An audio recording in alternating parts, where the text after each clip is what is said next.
আহা, ঝুনু, আজকের দিনে তো কিছু ভালো রান্না করতে ইচ্ছে করছে। তোর তো অনেক দিন কিছু ভালো খাওয়া হয়নি। দিদা, আমি মাংস খেতে চাই। কতদিন মাংস খাইনি দিদা। তুমি কি মাংস রান্না করবে আজ? মাংস রান্না করতে পারি, তবে তাতে একটা মুশকিল আছে রে। মাংস আনবো কোথা থেকে? গ্রামের মাংসওয়ালার দোকানও তো অনেক দূরে, তার ওপর মাংস কিনতে অনেক টাকা লাগে। এই বয়সে এত দূর যেতে পারি না রে ঝুনু। দিদা, এমন করে বলো না। তোমার জাদু তো সব পারে। আহারে, আমার ঝুনু তো ছোট নেই আর। দিদার জাদু সব পারে তা নয়, তবে বুদ্ধি দিয়ে কিছু করতে পারলে তার দাম অনেক বেশি। দিদা, তুমি কি কিছু একটা করতে পারবে? আমি তো দেখেছি তুমি কত কিছু করো। কিছু করো না দিদা, কিছু করো না। দিদা তার কোলের উপর থেকে ঝুনুকে নামিয়ে দেয় এবং নিজের সেলাইয়ের কাজে মন দেয়। ঝুনু নিজের খেলার মধ্যে নিমগ্ন হয়।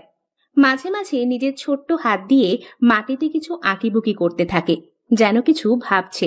একটু পর ঝুনুর মুখে একটা আলোর ঝলকানি দেখা যায়। সে তার নতুন চিন্তা নিয়ে উঠে দাঁড়ায়। কাকু, আপনি মাংস বিক্রি করেন?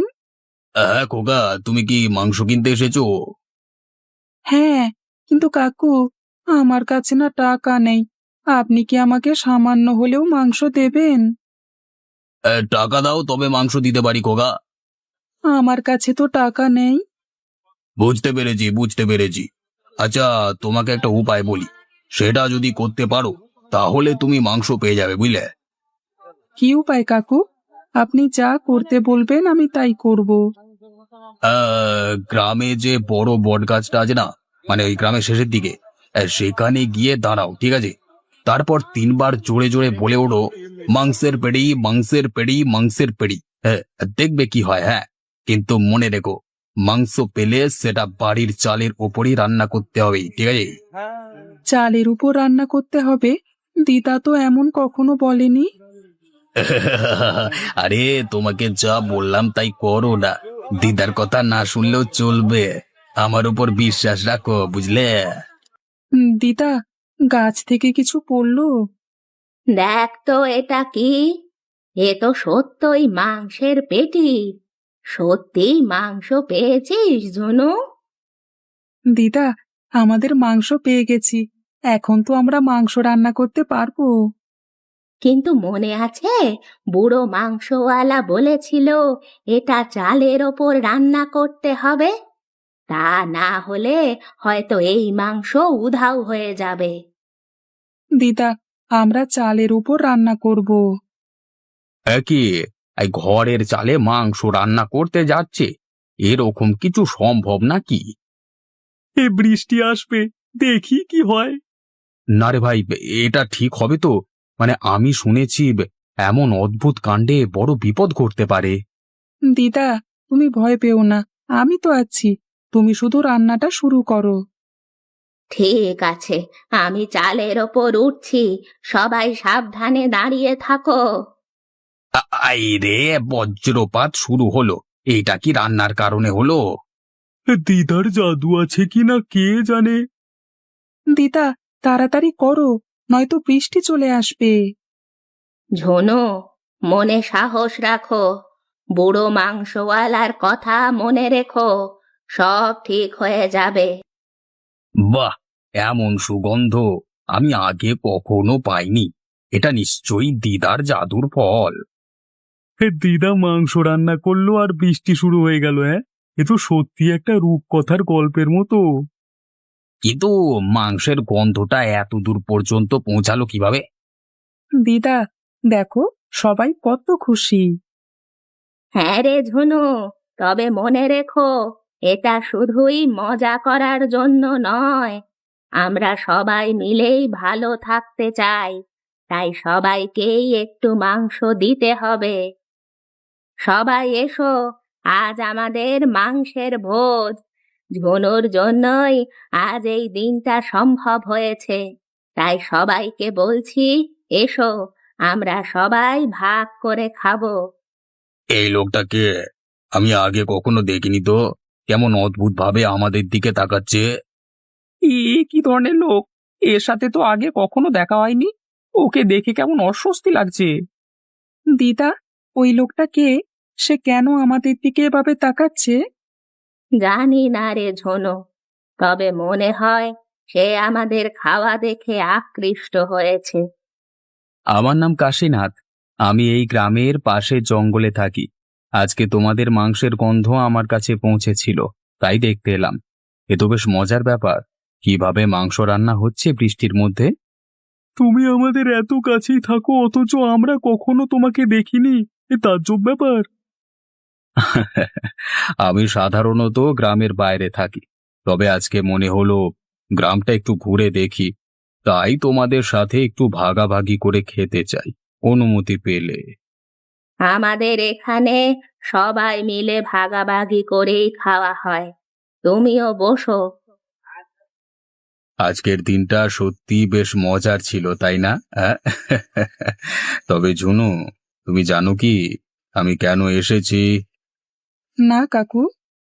আসলে তোমাদের গ্রামের এই জমিতে একটা পুরনো রহস্য লুকিয়ে আছে, সেটাই জানাতে এসেছি আমি। আজকের দিনটি এই রহস্যের প্রথম ধাপ ছিল। তুমি কি জানতে চাও কি সেই রহস্য? কাশীনাথ, তুমি কেন এসব বলছো? এ তো সাধারণ মাংসের ভোজ ছিল, কোনো রহস্য এখানে নেই। না দিদা, এটা সাধারণ কোনো ব্যাপার নয়। এই মাংস রান্নার মাধ্যমে তোমরা যে প্রাচীন অভিশাপ জাগিয়ে তুলেছ, সেটা তোমরা জানো না। তবে ঝুনু যদি সাহসী হয়, তাহলে সে এই রহস্য উদ্ঘাটন করতে পারে। আমি করতে পারবো কাকু, আমাকে বলো কি করতে হবে। কালকে রাতে যখন সবাই ঘুমিয়ে পড়বে, তুমি একা একা সেই বট গাছের নিচে যাবে। সেখানে তোমার জন্য কিছু অপেক্ষা করছে, তুমি সেটা নিয়ে আসবে এবং তখনই সবকিছু স্পষ্ট হবে। আমি পারবো।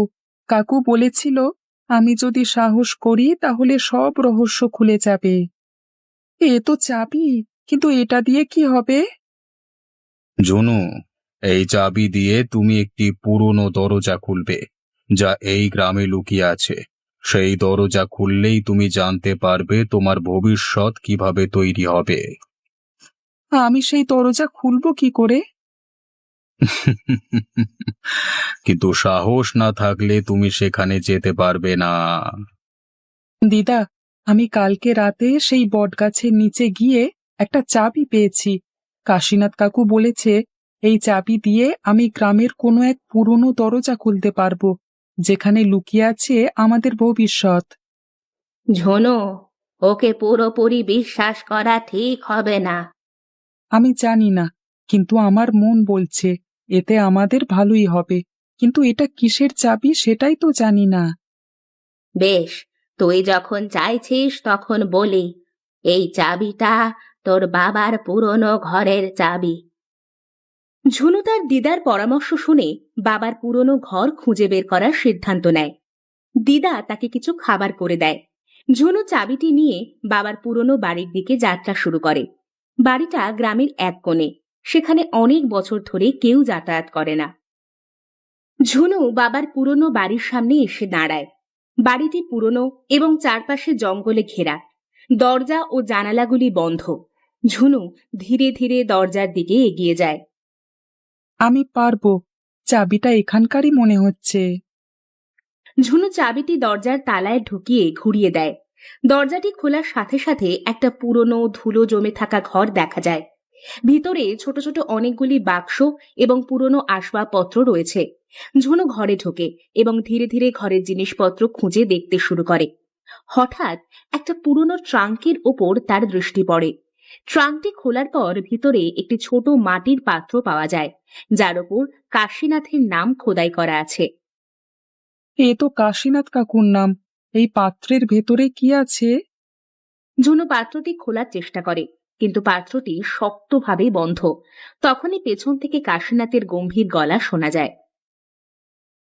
ঝুনু, ওই পাত্র খোলার আগে একটু ভেবে নাও।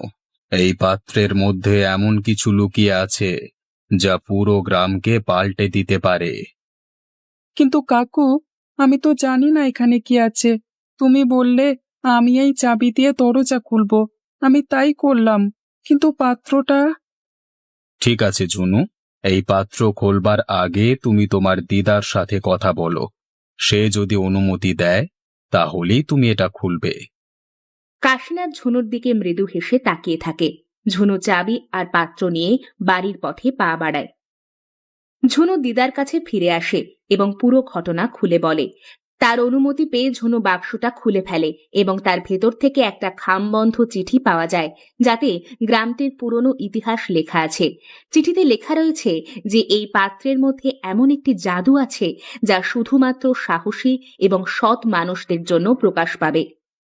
ঝুনু, এই পাত্রের মধ্যে সত্যি এক ধরনের পুরনো জাদু রয়েছে। তুমি কি সত্যি এটা খুলতে চাও? দিদা, আমি সত্যিই জানতে চাই পাত্রে কি লুকিয়ে আছে। দিদা সম্মতি দেয় এবং দুজন মিলে পাত্রটি খোলার প্রস্তুতি নেয়। পাত্রটি খোলার সময় হঠাৎ করে ঘরে আলোর ঝলকানি দেখা যায়। পাত্র থেকে এক ধরনের রহস্যময় আলো বেরিয়ে আসে এবং ঝুনুর সামনে এক অদ্ভুত চিত্র ফুটে ওঠে।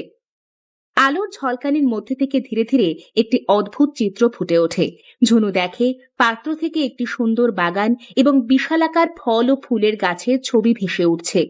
গাছগুলোতে সোনালী ফল ঝুলছে, যেগুলো একেবারে খাওয়া গেলে আজীবন সুখ ও সমৃদ্ধি আসবে। ঝুনু বিস্মিত হয়ে চিত্রটি দেখতে থাকে। কাশীনাথ আবার সেখানে এসে দাঁড়ায়।